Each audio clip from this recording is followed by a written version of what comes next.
So this morning is the last day that this is a dojo. Already it feels very different in here. The energy feels different. The sound quality is different. It's just returning to the source of what this was. Now, for those who don't know the history of this dojo that we're in, right? Originally, this was a cow shed. So it goes back 300 years old. Some of these beams are about 300 years old. It used to be full of cows. And down the middle here was a big feeding trough. And there's all pulley systems. There's all sorts of old stuff hidden around in this room that goes back hundreds of years of history. When I took this over originally as a dojo back in, I think 2014-ish, thereabouts, we turned it into a real traditional Okinawan style dojo with the wooden floor, the shrine, weapons on the wall, all the Hojo equipment. Everything we needed to be a real old school dojo. We had my teacher come over, Ko Wong, come over. We held various workshops here, a lot of seminars in this room. There's been a lot of people on the floor in here. My Buddhist teacher, Mr. Tsukamoto, he delivered many seminars in here, Buddhist seminars, meditation retreats. A lot of different things went on in this dojo.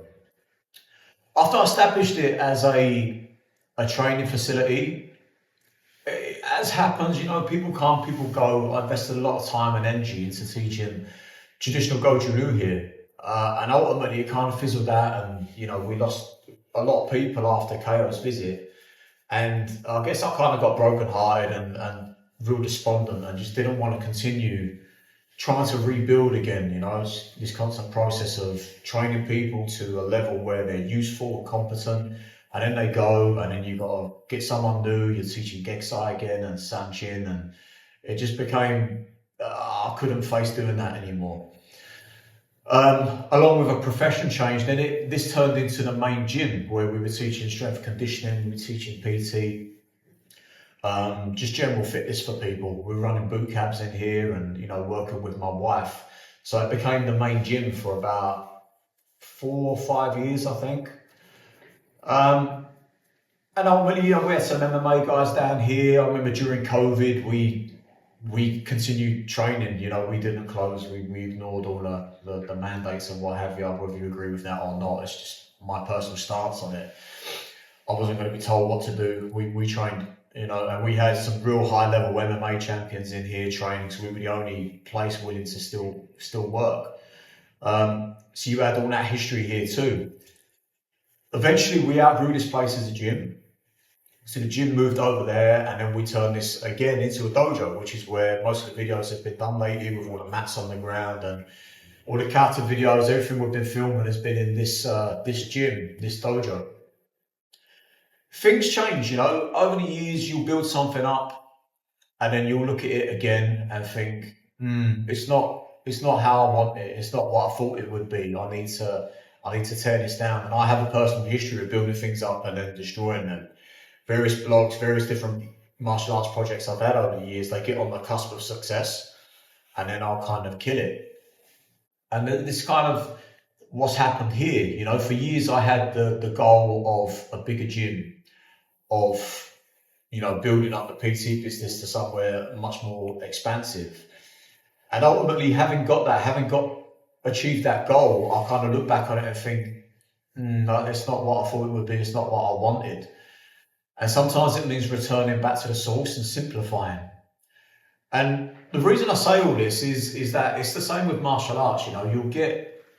You pursue this goal, you pursue this idea of what you think it is, of what you want it to be, of what you thought it was.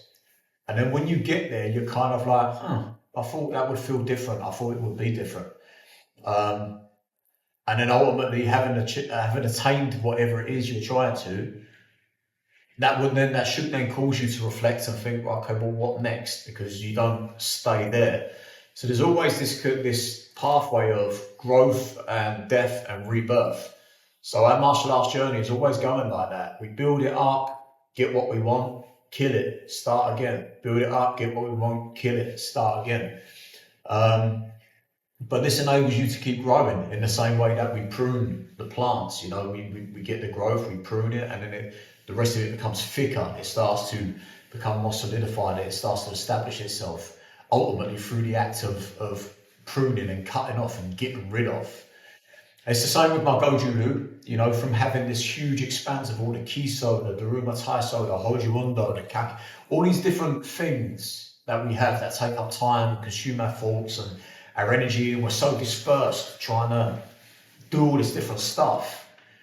At the end of the day, it means we gather it all in and think, right, well, what's essential? What can be cut off so that the essential becomes stronger? And that ultimately is our journey in martial arts, or it should be, if we're beyond the stage of accumulation and just lust for shiny things, you know. So that's really where we're at. I just wanted you to bring you in here and just let you know my thoughts as I undergo this process of renewal and rebirth. And you guys don't have to panic. This ain't the end. This is what we're doing here is just getting bigger. It's the other stuff that's becoming smaller, but this is basically moving elsewhere so that we can grow stronger.